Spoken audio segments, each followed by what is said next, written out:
वाद विवाद और संवाद की हमारी पुरानी संस्कृति है। नाम था ये जो लड़ाई थी हमारी आज़ादी के लिए और जवाहरलाल नेहरू जी कि जब वो आवाज़ उठाएगा तो सत्ता को उसके सामने झुकना पड़ेगा। अधिकार दिया कि वो सरकार बना भी सकता है और सरकार बदल भी सकता है। भगवान भरोसे है आज इस देश का किसान। श्रीमती प्रियंका गांधी वाड्रा।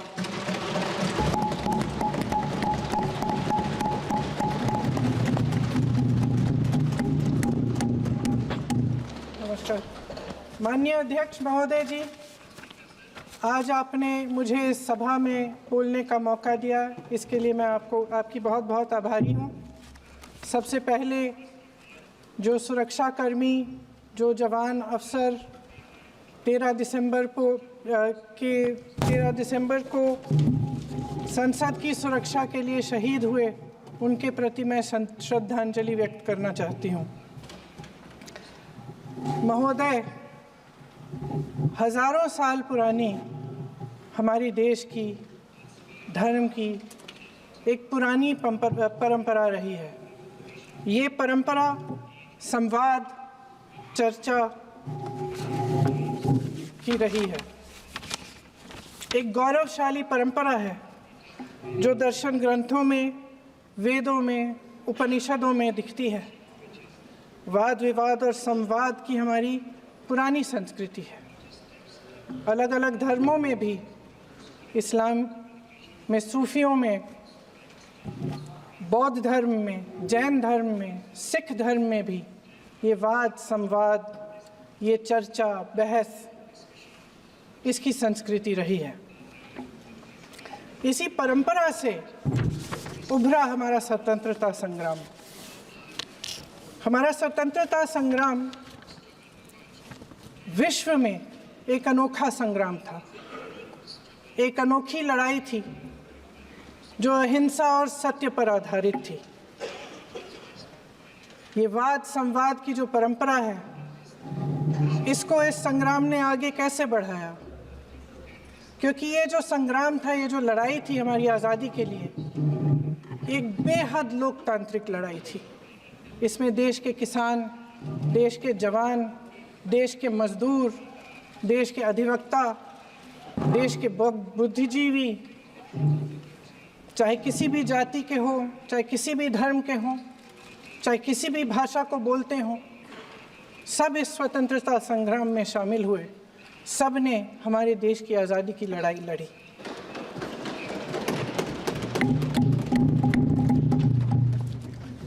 और उसी आज़ादी की लड़ाई से एक आवाज़ उभरी जो हमारी देश की आवाज़ थी। वो आवाज़ ही आज हमारा संविधान है। साहस की आवाज़ थी, हमारी आज़ादी की आवाज़ थी, और उसी की गूंज ने हमारे संविधान को लिखा और बनाया। ये सिर्फ एक दस्तावेज़ नहीं है। बाबा साहेब अम्बेडकर, मौलाना आज़ाद जी, राजगोपालाचारी जी और जवाहरलाल नेहरू जी और उस समय के तमाम नेता, जैसे आपने कहा, इस संविधान को बनाने की जो कार्य में सालों के लिए जुटे रहे। हमारा संविधान इंसाफ, उम्मीद, अभिव्यक्ति और आकांक्षा की वो ज्योत है जो हर हिंदुस्तानी के दिल में जलती है। अध्यक्ष महोदय, इस ज्योत ने हर एक भारतीय को ये पहचानने की शक्ति दी कि उसे न्याय मिलने का अधिकार है, कि उसमें अपने अधिकारों के लिए आवाज़ उठाने की क्षमता है, कि जब वो आवाज़ उठाएगा तो सत्ता को उसके सामने झुकना पड़ेगा। इस संविधान ने हर एक देशवासी को ये अधिकार दिया कि वो सरकार बना भी सकता है और सरकार बदल भी सकता है। ये ज्योत जो हर हिंदुस्तानी के दिल में जलती है, उसने हर हिंदुस्तानी को ये विश्वास दिया कि देश की संपत्ति में, देश की दौलत में, संसाधनों में उसका भी हिस्सा है, कि उसे एक सुरक्षित भविष्य की उम्मीद का अधिकार है, कि देश बनाने में भी उसकी भागीदारी है।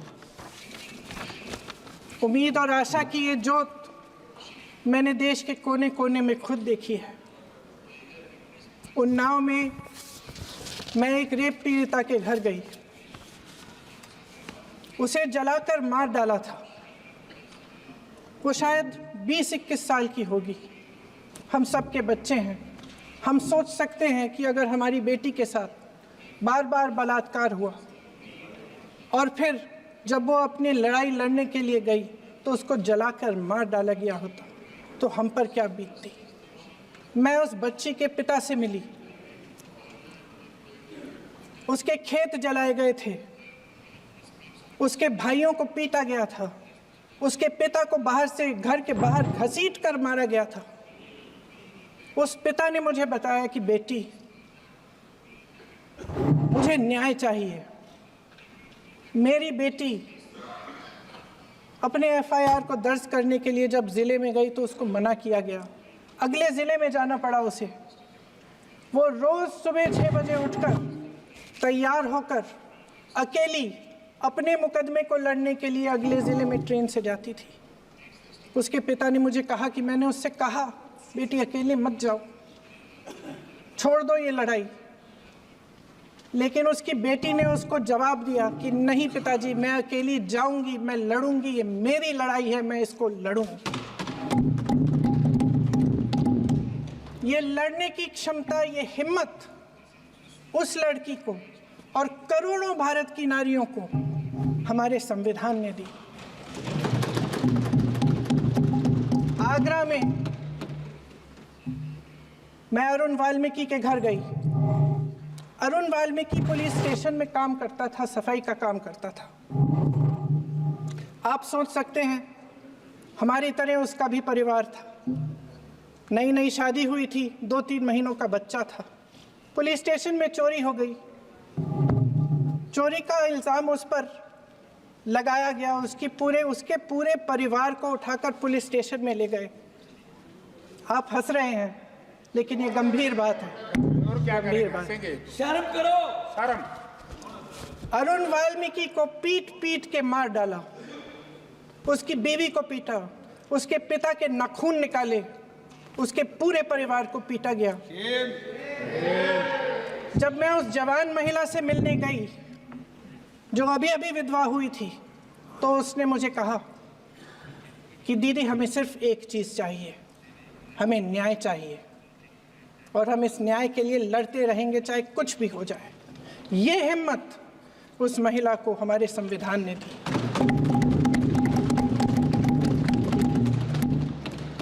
संभल के कुछ लोग आए थे हमसे मिलने जो मृतकों के परिवार के सदस्य थे।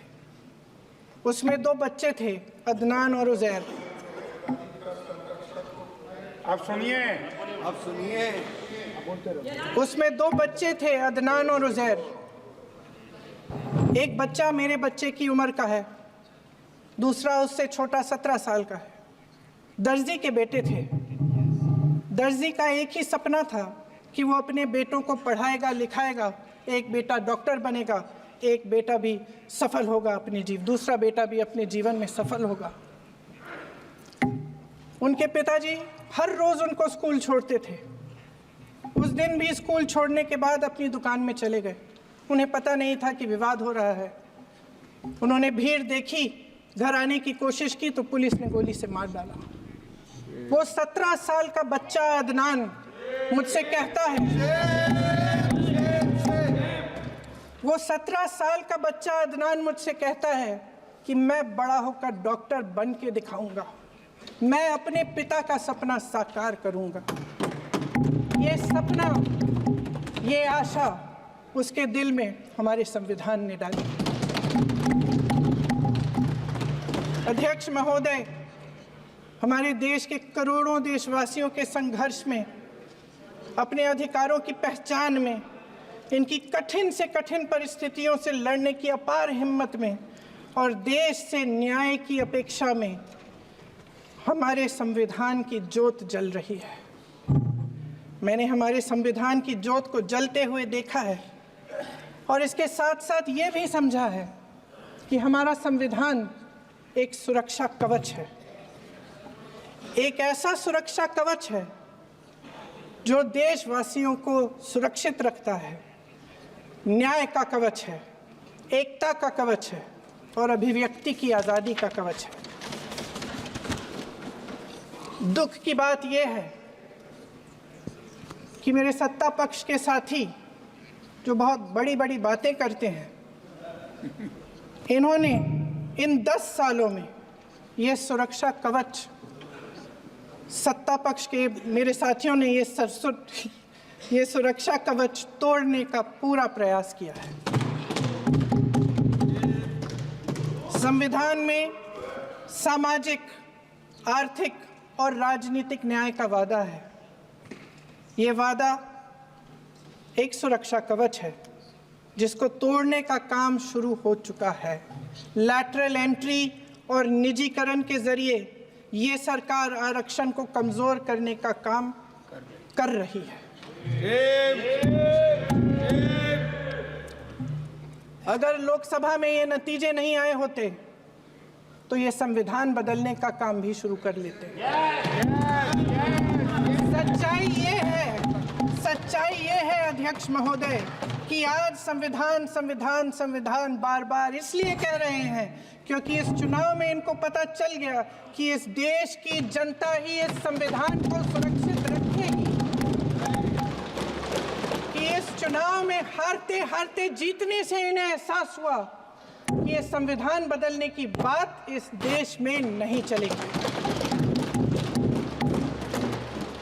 आज जनता की मांग है कि जाति जनगणना हो। सत्ता पक्ष के मेरे साथी ने इसका जिक्र किया। ये जिक्र भी आज इसलिए हो रहा है क्योंकि चुनाव में ये नतीजे आए। ये जाति जनगणना इसलिए जरूरी है ताकि हमें पता चले कि किसकी क्या स्थिति है और नीतियां उस हिसाब से बने। इनकी गंभीरता का प्रमाण ये है कि जब चुनाव में पूरे विपक्ष ने जोरदार आवाज उठाई कि ये जाति जनगणना होनी चाहिए, तो इनका जवाब देखिए। इनका जवाब भैंस भाग भैंस चुरा लेंगे, मंगलसूत्र चुरा लेंगे, इनका ये जवाब था। ये गंभीरता है इनकी जाति जनगणना पर। महोदय, हमारे संविधान ने आर्थिक न्याय की नींव डाली, किसानों, गरीबों और को जमीन बांटी, भूमि सुधार किया, जिसका नाम लेने से कभी कभी आप झिझकते हैं और कभी कभी उनका नाम धड़ाधड़ इस्तेमाल किया जाता है अपने आप को बचाने के लिए। उन्होंने HAL, BHEL, SAIL, GAIL, ONGC, NTPC, railways, IIT, IIM, oil refineries, तमाम PSU बनाए। अध्यक्ष महोदय, उनका नाम पुस्तकों से मिटाया जा सकता है, उनका नाम भाषणों से मिटाया जा सकता है, लेकिन जो उनकी भूमिका रही इस देश की आज़ादी के लिए और इस देश के निर्माण के लिए, वो इस देश में से कभी मिटाया नहीं जा सकता। 75 सालों में जनता का भरोसा रहा कि नीतियाँ बनेंगी तो जनता की भलाई के लिए बनेंगी। जल जंगल जमीन का अधिकार मिला आदिवासी भाई बहनों को। इंदिरा जी ने बैंकों का राष्ट्रीयकरण करवाया, खदानों का राष्ट्रीयकरण कराया। कांग्रेस और यूपीए की सरकारों में शिक्षा का, भोजन का अधिकार मिला। 75 सालों में जनता का भरोसा मिला। पहले संसद चलती थी तो जनता की उम्मीद होती थी कि सरकार महंगाई और बेरोजगारी पर चर्चा करेगी, कोई उपाय निकालेगी, कोई रास्ता निकालेगी।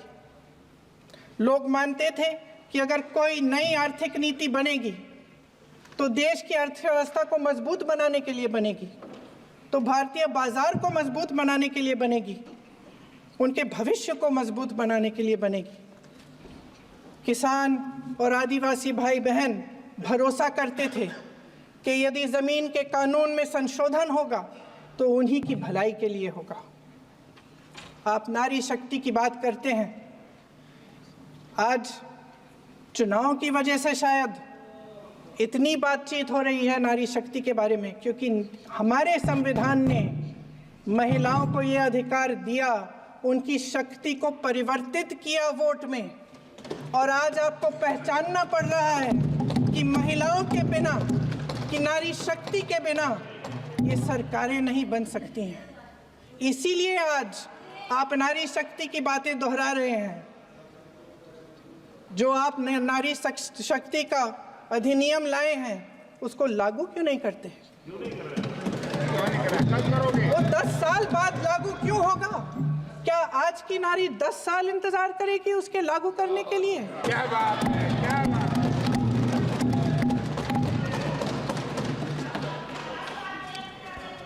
आज संसद में बैठे हुए सत्ता पक्ष के मेरे साथी ज़्यादा से ज़्यादा अतीत की बातें करते हैं। 1921 में क्या हुआ, कब हुआ, नेहरू जी ने क्या किया। अरे वर्तमान की बात करिए, देश को बताइए आप क्या कर रहे हैं, आपकी जिम्मेदारी क्या है? कि सारी जिम्मेदारी जवाहरलाल नेहरू की है। अध्यक्ष महोदय जी, ये सरकार आर्थिक न्याय का सुरक्षा कवच तोड़ रही है। आज संसद में बैठी ये सरकार बेरोजगारी और महंगाई से जूझ रही हमारी जनता को क्या राहत दे रही है? कृषि के कानून भी बड़े बड़े उद्योगपतियों के लिए बन रहे हैं। सही एमएसपी को छोड़िए, डीएपी तक नहीं मिल रहा है।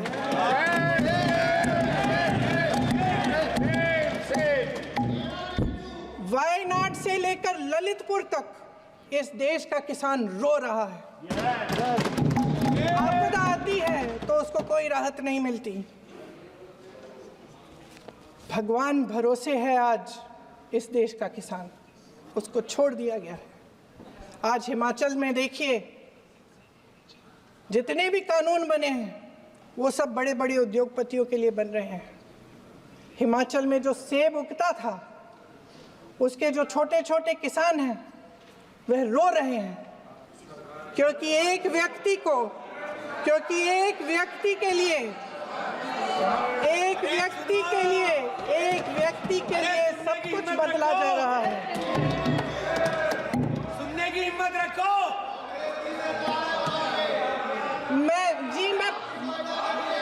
अध्यक्ष महोदय जी,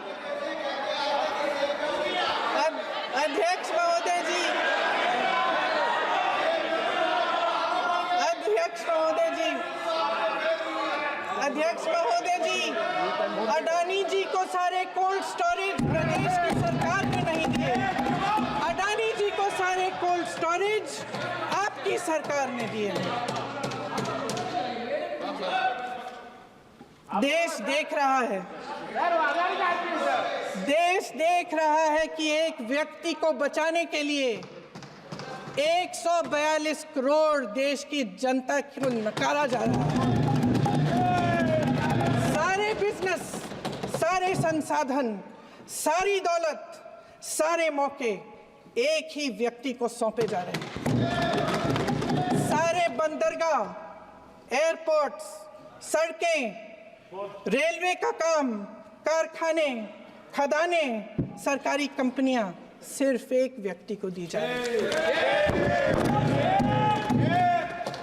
जनता के मन में हमेशा ये विश्वास होता था कि अगर कुछ नहीं है तो संविधान हमारी सुरक्षा करेगा, मगर आज आम लोगों के बीच ये धारणा बनती चली जा रही है कि सरकार सिर्फ अडानी जी के मुनाफे के लिए चल रही है। देश में बहुत तेजी से गैर बराबरी बढ़ रही है। जो गरीब है वो और गरीब हो रहा है, जो अमीर है वो और अमीर हो रहा है। इस सरकार ने आर्थिक न्याय की भी सुरक्षा कवच तोड़ दिया है। राजनीतिक न्याय की जब बात होती है, मेरे सत्ता पक्ष के साथी आज खड़े हुए और तमाम गिनती करने लग गए कि ऐसा हुआ वैसा हुआ 1975 में जो हुआ, तो सीख लीजिए ना, आप भी सीख लीजिए, आप भी अपनी गलतियों के लिए माफी मांग लीजिए, आप भी बैलेट पे चुनाव कर लीजिए, आप भी बैलेट पे चुनाव कर लीजिए, दूध का दूध पानी का पानी हो जाएगा। आप राजनीतिक न्याय की बात करते हैं, सरकारों को पैसों के बल पर गिरा देते हैं।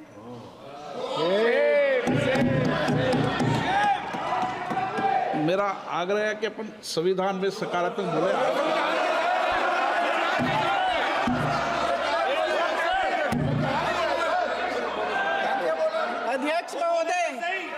अध्यक्ष महोदय, सत्ता पक्ष के हमारे साथी ने एक उदाहरण दिया उत्तर प्रदेश की सरकार का, तो मैं भी एक उदाहरण दे देती हूँ महाराष्ट्र की सरकार का, मैं भी एक उदाहरण दे देती हूँ हिमाचल की सरकार को तोड़ने की कोशिश किसने की, पैसों के बल पे की, गोवा की सरकार, तमाम उदाहरण है। राजस्थान की क्या ये सरकारें जनता ने नहीं चुनी थी?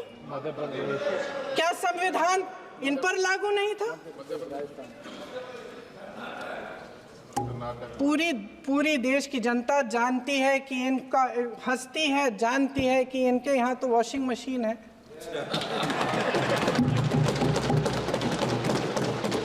तो यहाँ से वहाँ जाता है, वो धुल जाता है। इस तरफ दाग, उस तरफ स्वच्छता। और मेरे कई ऐसे साथी हैं जो इस तरफ होते थे उस तरफ चले गए, मुझे दिख भी रहे हैं, वॉशिंग मशीन में शायद धुल गए हैं। अध्यक्ष महोदय, जहां भाईचारा और अपनापन होता था, जहां हमारे संविधान ने एकता का सुरक्षा कवच दिया था, वहां शक और घृणा के बीज बोए जा रहे हैं। एकता का सुरक्षा कवच तोड़ा जा रहा है। प्रधानमंत्री जी यहाँ सदन में संविधान की किताब को यूं माथे से लगाते हैं, लेकिन संभल में, हाथरस में, मणिपुर में जब न्याय की गुहार आती है, उठती है, तो उनके माथे पे शिकन तक नहीं आता।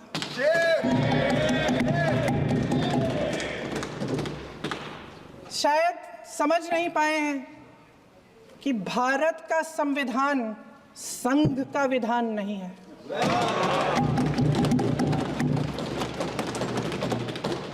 भारत के संविधान ने हमें एकता दी, हमें आपसी प्रेम दिया। उस मोहब्बत की दुकान जिस पर आपको हंसी आती है, उसके साथ करोड़ों देशवासी चले। करोड़ों देशवासियों के दिल में एक दूसरे के लिए प्रेम है, घृणा नहीं है।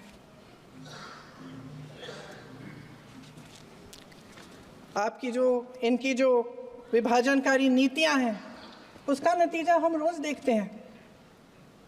राजनीतिक फायदे के लिए संविधान को छोड़िए, देश की एकता को भी ये रख नहीं सकते, इसकी सुरक्षा नहीं कर सकते। हमने संभल में देखा, मणिपुर में देखा। दरअसल इनका कहना है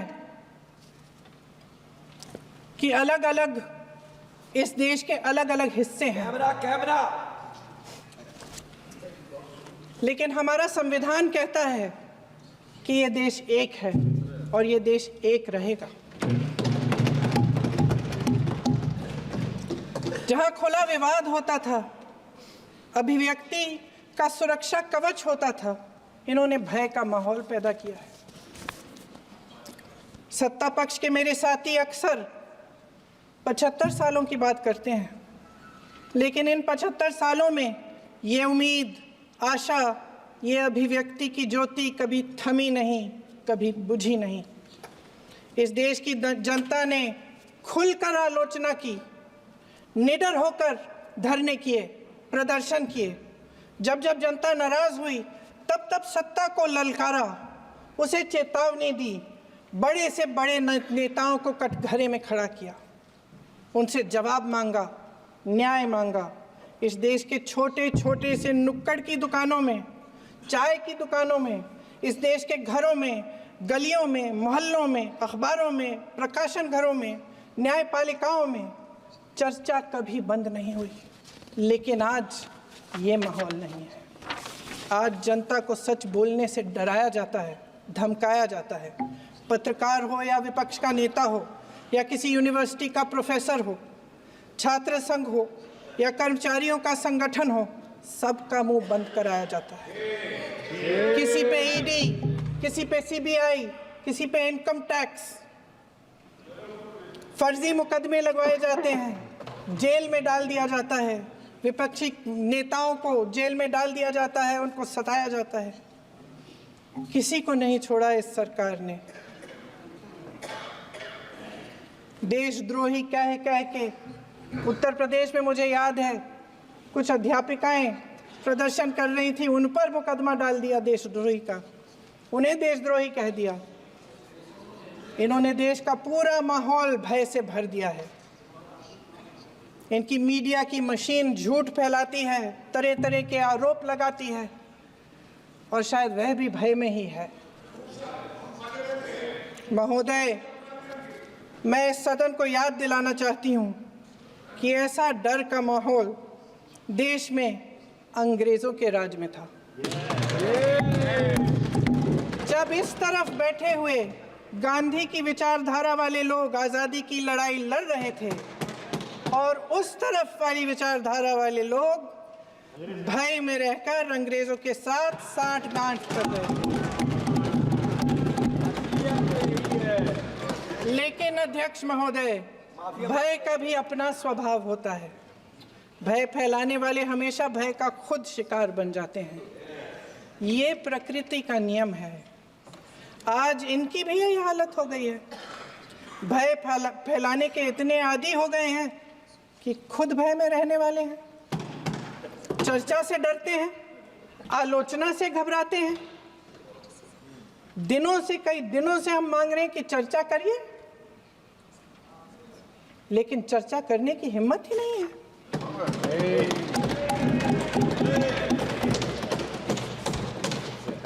एक कहानी होती थी अध्यक्ष महोदय, शायद बचपन में आपने भी सुनी होगी। राजा भेष बदलकर बाजार में आलोचना सुनने जाता था। ये सुनने जाता था कि प्रजा मेरे बारे में क्या कह रही है, मैं सही रास्ते पे चल रहा हूँ कि नहीं।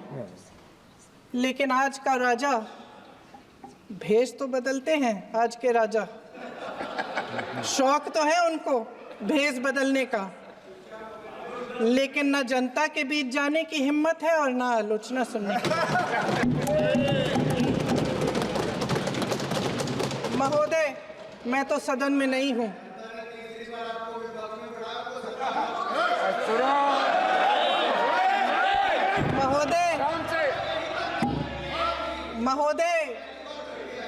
महोदय, जनता में बहुत विवेक है, ये सही है।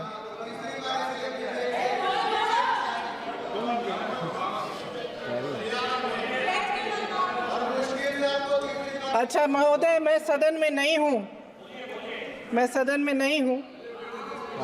कुछ, हाँ ठीक है, मैं सदन में नहीं हूँ, मात्र 15 दिनों से आ रही हूँ। लेकिन मुझे ताज्जुब होता है कि इन 15 दिनों में इतनी बड़े इश्यूज हैं, इतनी बड़ी बातें हैं, प्रधानमंत्री जी मात्र एक दिन के लिए, शायद 10 मिनट के लिए दिखे हैं सब।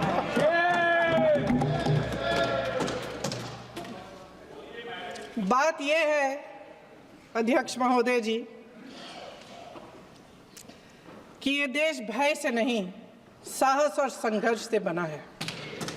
इसको बनाने वाले देश के किसान, जवान, देश के करोड़ों मजदूर और गरीब जनता है। संविधान इनको साहस देता है। मेहनती मिडिल क्लास है और इस देश के जो करोड़ों देशवासी हैं जो रोजाना भयंकर परिस्थितियों का सामना करते हैं, उनको साहस देता है। वायनाड में जो आपदा आई उसमें एक छोटा लड़का था 17 साल का। 6 घंटों के लिए उसने अपनी माँ को बचाने की कोशिश की। 6 घंटों के लिए आप सोच सकते हैं कि अगर नदी की धारा बह रही है, नाराज है, आप अपनी माँ को पकड़े हो, 6 घंटों के लिए पकड़े रखते हो कि मेरी माँ बच जाएगी और अंत में वो माँ भी बह जाती है। उस लड़के का साहस, उन महिलाओं का साहस जो पीड़ित हैं लेकिन फिर भी अपनी लड़ाई लड़ रहे हैं, उन संभल के बच्चों का साहस जिनके पिताजी अभी अभी गुजर गए लेकिन फिर भी उनके सपनों को साकार करने की हिम्मत है, उनका साहस है, वो साहस इस संविधान ने दिया है।